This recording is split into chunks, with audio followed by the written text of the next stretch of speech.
Board के ऊपर जो ये आंकड़ा हमें दिख रहा है, जीरो देखते देखते शायद हम काउंट भूल जाए। आपके ईज के लिए मैं इस आंकड़े को बता देता हूं कि 227 करोड़ रुपए ये अमाउंट है। And this is the amount that today Indians are paying at various toll plazas every day. अगस्त 2025 का दोस्तों ये डेटा है। आज की डेट में टोल प्लाजास के ऊपर ट्रैवल करना एक प्रकार से एक एडिशनल बर्डन एक आम भारतीय के ऊपर हो चुका है।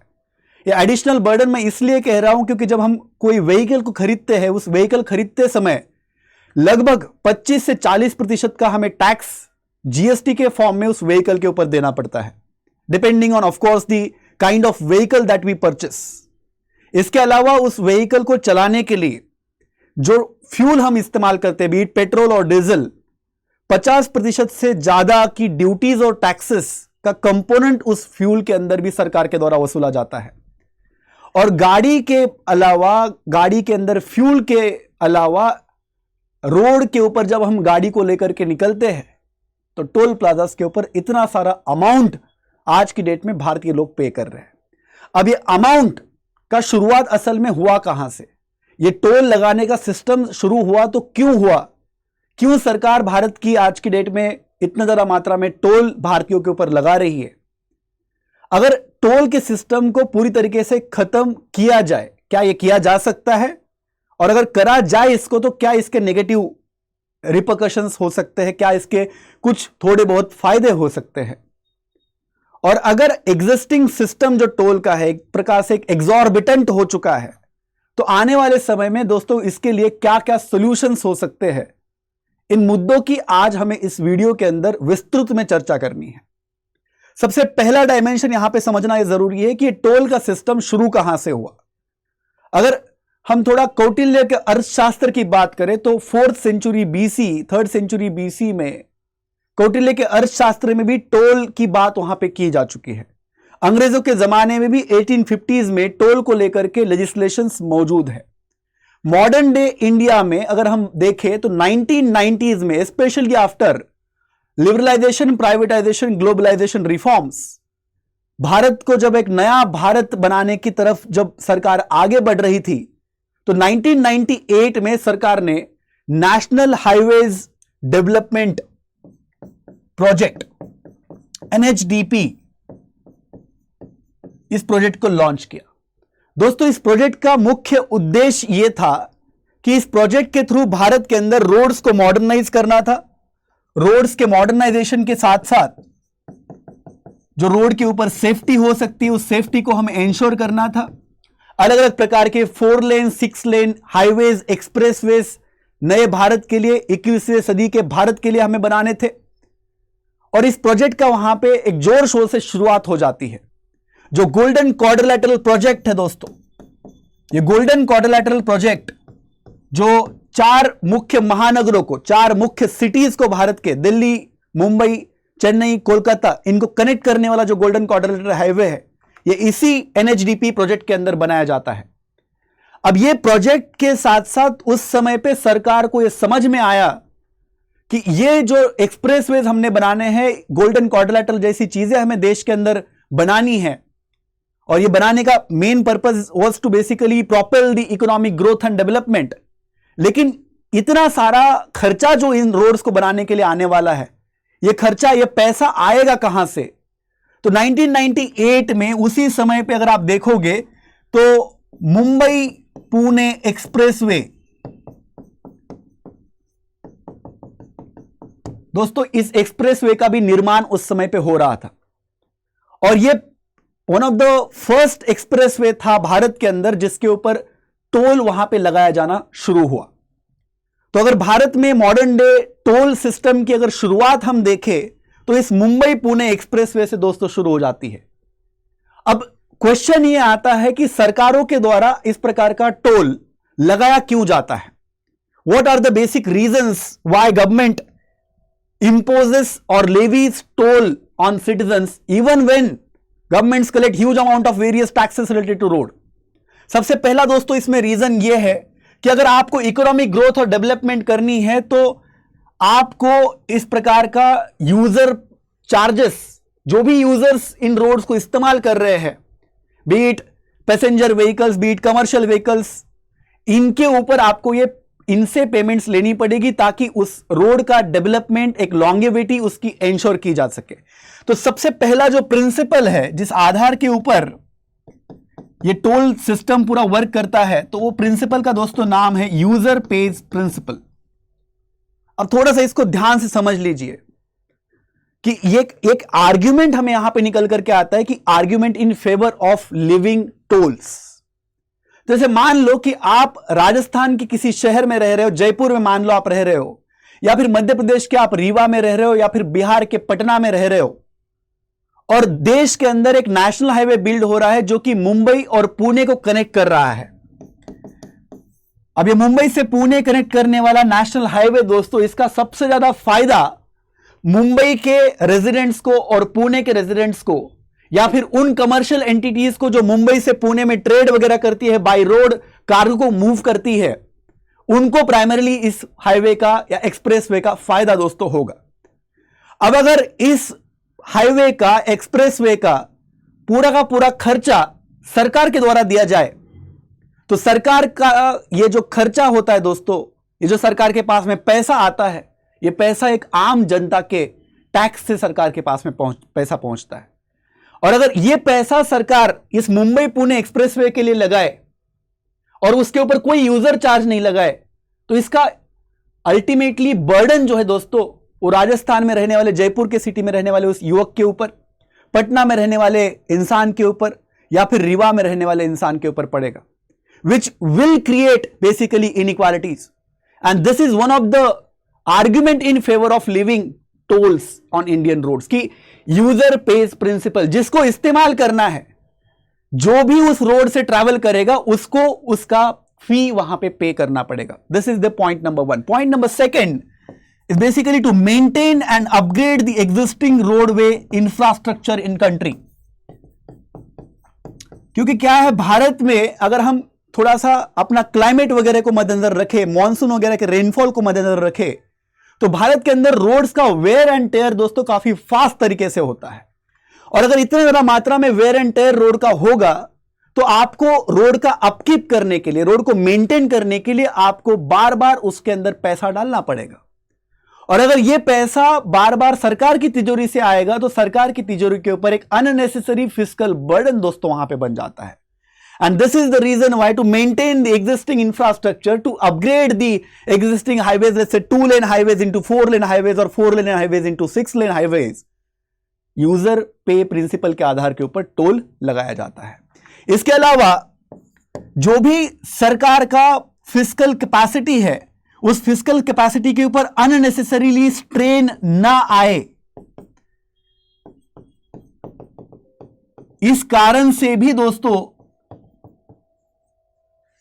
टोल सरकार के द्वारा लेवी किया जाता है। अब अननेसेसरीली स्ट्रेन क्यों आएगा? क्योंकि अब अगर थोड़ा सा मैं आपको यहां पे पर्सपेक्टिव दे दूं, तो भारत सरकार के द्वारा हर साल लगभग 34 ट्रिलियन रुपीस, इस साल के बजट की अगर मैं बात करूं तो 34 ट्रिलियन रुपीस भारत सरकार के पास रेवेन्यू के फॉर्म में आ रहा है। और भारत सरकार लगभग 50 ट्रिलियन रुपीस इस साल वहां पे 2025-26 फाइनेंशियल ईयर में खर्चा करने वाला है। तो अगर हम ये टोल नहीं लगाएंगे तो ओवरऑल पूरा का पूरा बर्डन सरकार के ऊपर शिफ्ट हो जाएगा। और सरकार के जो ये कीमती रिसोर्सेस है, जो सरकार एजुकेशन के ऊपर, हेल्थ के ऊपर, पॉवर्टी एलिविएशन के ऊपर, युवा को स्किल देने के ऊपर जो खर्च कर सकती है, ये सरकार को रोडवे के ऊपर खर्च करने पड़ेंगे।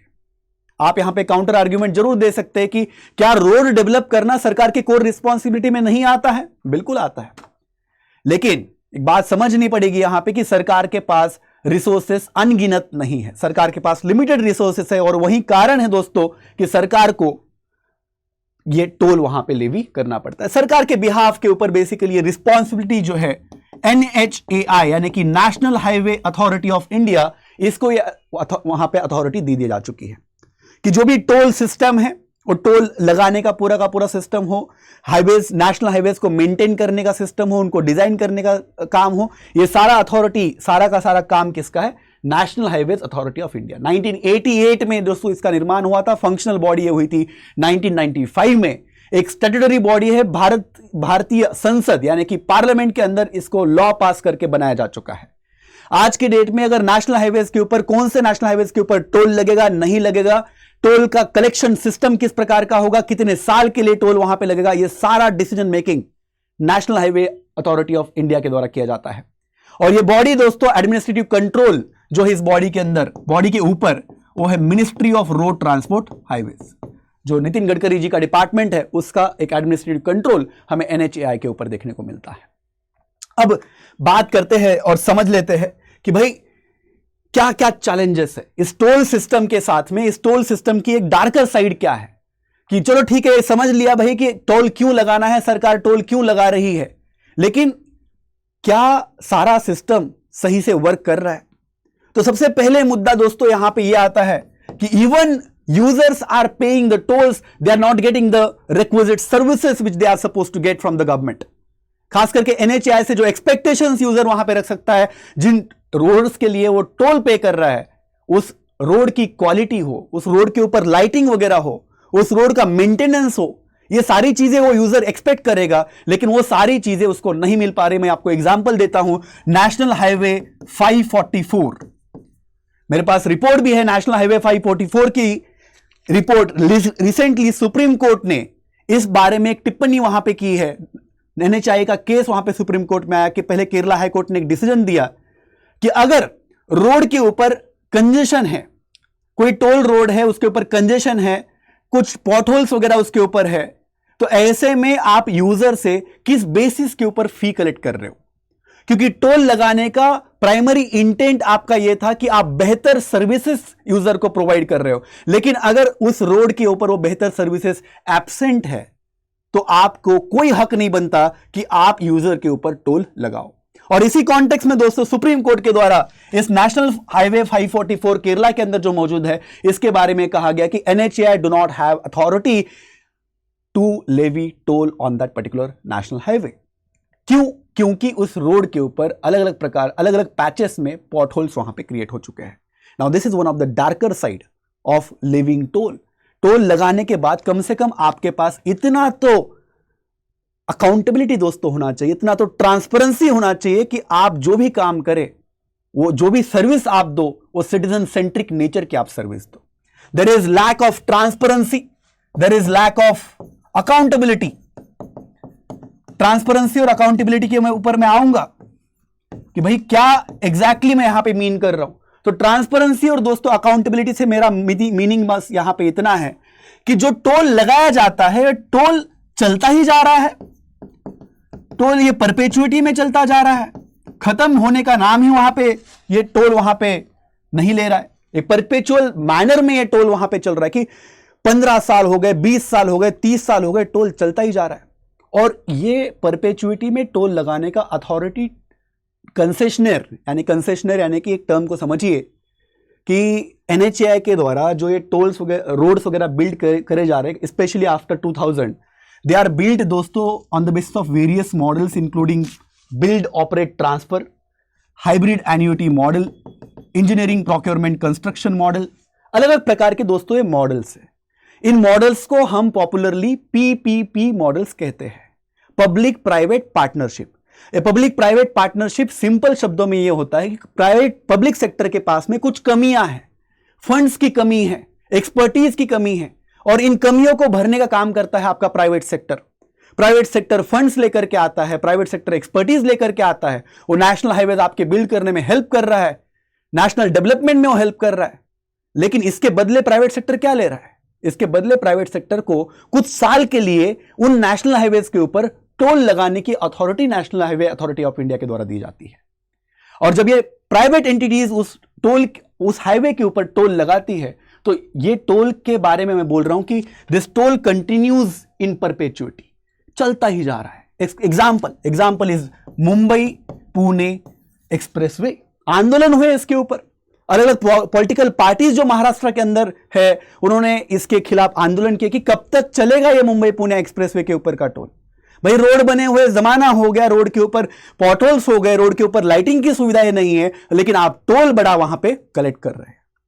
तो दोस्तों ये एक डार्कर साइड है हमारी इस टोल सिस्टम की, कि ट्रांसपेरेंसी नहीं, पता नहीं एग्जैक्टली कि कितना मात्रा में टोल कलेक्ट किया जा चुका है, कितना मात्रा में टोल बाकी है कलेक्ट करना, कितना एग्रीमेंट वहां पे हो चुका था। These things are not public. CAG, Comptroller and Auditor General, also have raised concerns regarding such products. और दोस्तों यहां पे एक बात समझिए कि जो भी हमारा यूजर है, उस यूजर को कोई ऐसा मैकेनिज्म अवेलेबल नहीं है सोशल ऑडिट जैसा।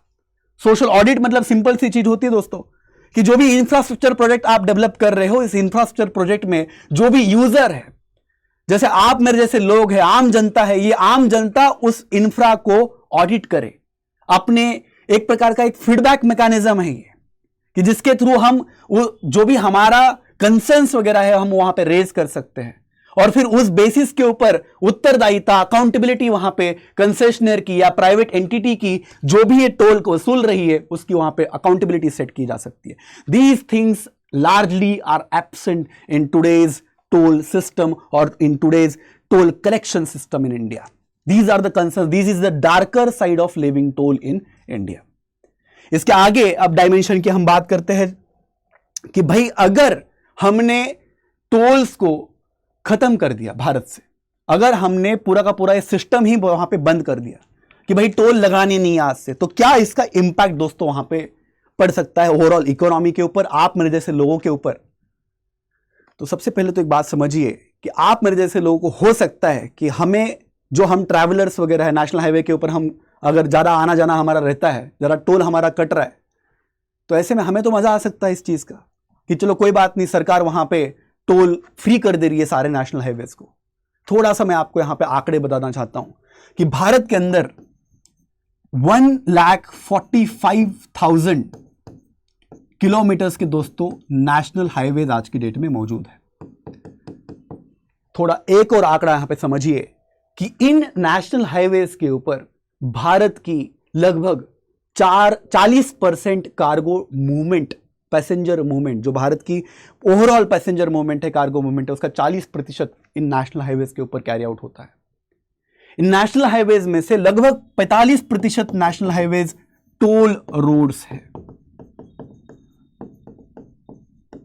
अब थोड़ा आपको कॉन्टेक्स्ट समझ में वहां पे आ जाएगा कि अगर इतना ज्यादा टोल रोड्स है, सरकार जो है 1,45,000 किलोमीटर के नेशनल हाईवेज अब तक बिल्ड कर चुकी है। और एक थोड़ा सा डेटा और दे देता हूं आपको कि जो रिसेंटली थोड़ी देर पहले भी मैंने डेटा दिया, उसको रीट्रेट कर लेता हूं कि 2024-25 में अगर टोल कलेक्शन की रिपोर्ट, मतलब टोल कलेक्शन कितना हुआ, अथॉरिटी सोर्सेस की बात माने तो लगभग दोस्तों यहां पे कलेक्शन जो है वो 70,000 करोड़ रुपए के आसपास का कलेक्शन 2024-25 फाइनेंशियल ईयर में हुआ है। अब अगर हम ये टोल रोड्स को, सारे नेशनल हाईवेज को टोल फ्री कर दे, तो पहली बात तो यह है कि ये 70,000 करोड़ रुपए का बर्डन आज जो यूजर्स के ऊपर है, ये बर्डन शिफ्ट होकर के किसके ऊपर जाएगा? This burden will shift to consolidated fund of India. Bharat सरकार की तिजोरी के ऊपर इसका भार दोस्तों पड़ेगा। अब थोड़ा पर्सपेक्टिव आपको दे देता हूं। पर्सपेक्टिव यहां पे यह है कि भाई भारत सरकार हर साल एजुकेशन के ऊपर लगभग 1 लाख करोड़ रुपए खर्च करती है। हेल्थ के ऊपर लगभग 95,000 करोड़ रुपए हेल्थ के ऊपर खर्च किए जाते हैं। 70,000 करोड़ रुपए का ये टोल अगर लोगों से नहीं वसूला गया तो ये किससे वसूला जाएगा?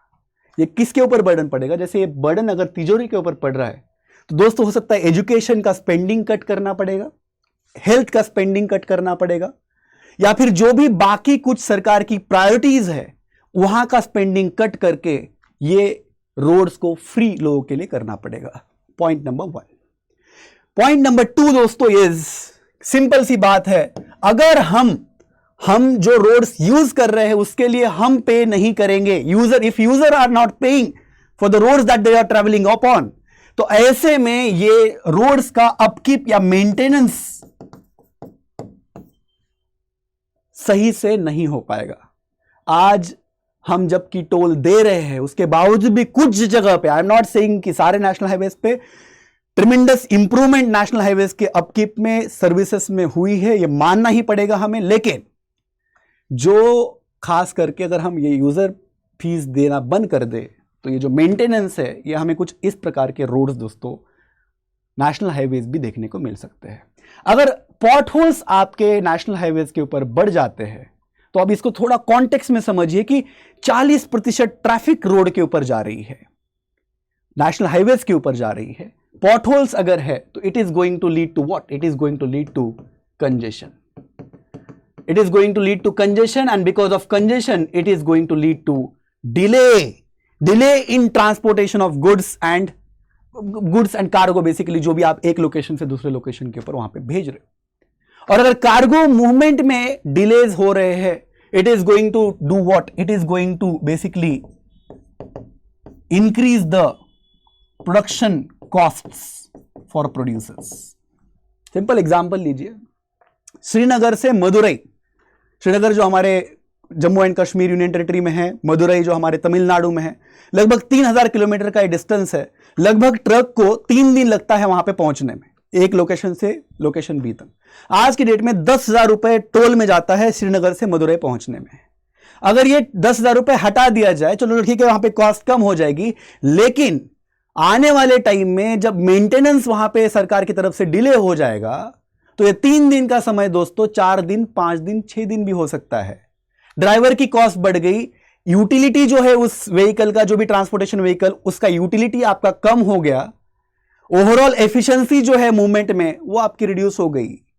ऐसे में प्रोडक्शन कॉस्ट वहां पे बढ़ जाएगी, अल्टीमेटली प्रोडक्शन कॉस्ट बढ़ने का बर्डन आप मेरे जैसे आम लोगों को वहां पे पे करना पड़ेगा। Now this is the flip side of basically having no tolls. तो ये कोई सॉल्यूशन नहीं हुआ कि हम टोल को पूरी तरीके से खत्म कर दे। It is a reality in today's India that users need to pay for their tolls, pay basically for whatever the roads that they are travelling upon, उसके लिए उनको यूजर फी पे करनी पड़ेगी। तो थोड़ा सा अब बात करते हैं कि प्रेजेंट सिस्टम को हम कैसे सुधार सकते हैं कि पॉट होल्स ना रहे, लाइटिंग वगैरह बराबर से हो, जो भी ट्रैकिंग वगैरह हो रही है, जो भी फास्टैग के थ्रू जो पैसा कट रहा है वो सही से कटे। ये सारी सिस्टम को हमें इंप्रूव करना पड़ेगा। और इस कॉन्टेक्स्ट में दोस्तों खास करके मैं जिक्र करना चाहूंगा यहां पे पब्लिक अकाउंट्स कमेटी की रिपोर्ट का, जो रिसेंटली वहां पे रिलीज की गई, specially with respect to tolls. उस पब्लिक अकाउंट्स कमेटी का रिपोर्ट का यह कहना है दोस्तों कि एक टोल लेवी करने के लिए टोल का कलेक्शन किस प्रकार से होगा, कौन लेवी करेगा, कितने समय के लिए टोल चलेगा, इसके लिए एक इंडिपेंडेंट रेगुलेटर वहां पे हो। ये इंडिपेंडेंट रेगुलेटर सेट करेगा सारी चीजें। इसके कारण सिस्टम के अंदर अकाउंटेबिलिटी एंड ट्रांसपेरेंसी वहां पे आ जाएगी। इस पर्पस के लिए एक इंडिपेंडेंट रेगुलेटर वहां पे, इसका सजेशन पब्लिक अकाउंट्स कमेटी ने दिया है। Public accounts committee is the most powerful committee in the parliament, इस बात को याद रखिए। इसके सजेशन ऐसे हल्के में नहीं लिए जाएंगे। Ministry of road transport highways need to look upon these recommendations and need to work upon these recommendations as well. Second recommendation कि जो आप परपेचुअल टोलिंग कर रहे भैया, इस परपेचुअल टोलिंग को आप पहले तो खत्म कीजिए। परपेचुअल टोलिंग जो 2008 के जो आपके खास करके national highways fee determination of rates and collection rules थे, ये जो 2008 में नियम बनाए गए, इस नियमों ने ये अधिकार दे दिया एक प्रकार से कंसेशनर को या NHAI को कि आप परपेचुइटी में टोल वसूलते रहिए। इसको रीलुक करने की आवश्यकता है, इसको खत्म करने की आवश्यकता है। यह सजेशन वहां पे पब्लिक अकाउंट्स कमेटी ने दोस्तों दिया है। इसके अलावा पब्लिक अकाउंट्स कमेटी ने अलग अलग प्रकार की बातें करी है, जैसे कि टोल का रीइंबर्समेंट खास करके हो जाना चाहिए। जब भी मान लो कि आपका जिस रोड के ऊपर आपने ट्रैवल किया, उस रोड के ऊपर ट्रैवल करते टाइम अगर कुछ लाइटिंग का खराबी है, कुछ सर्विस रिलेटेड इश्यूज है, पॉट होल्स वगैरह है, तो ऐसे में जो भी टोल आपका कटा वहां पे, वो आपको रीइंबर्स किया जाने का एक सिस्टम वहां पे बना देना चाहिए। ये भी चीजें वहां पे कही गई। अब इसके अलावा मैं आपको और कुछ चीजें बता देता हूं पब्लिक अकाउंट्स कमेटी के इस रिपोर्ट के अलावा, इस ऑथेंटिक रिपोर्ट के अलावा, कि भाई हमने global navigation system based collection toll का वहां पे करना चाहिए, जो कि सिंगापुर जैसे कंट्री में वहां पे मौजूद है, और भारत में भी ये अप्लाई करा जा सकता है। तो ग्लोबल नेविगेशन सिस्टम अगर इसको हम ले आए तो इसका फायदा क्या होगा, मैं आपको सिंपल भाषा में इसको बता देता हूं, सिंपल शब्दों में बता देता हूं कि अगर हम आज की डेट में अगर एक टोल बूथ, टोल प्लाजा को क्रॉस करते हैं, लेट्स से ये हमारा टोल प्लाजा यहां पे है, ये आगे का जो 60 किलोमीटर का लगभग का स्ट्रेच है, ये ट्रैवल करने के लिए हमें ये टोल प्लाजा यहां पे हमारा टोल कट रहा है।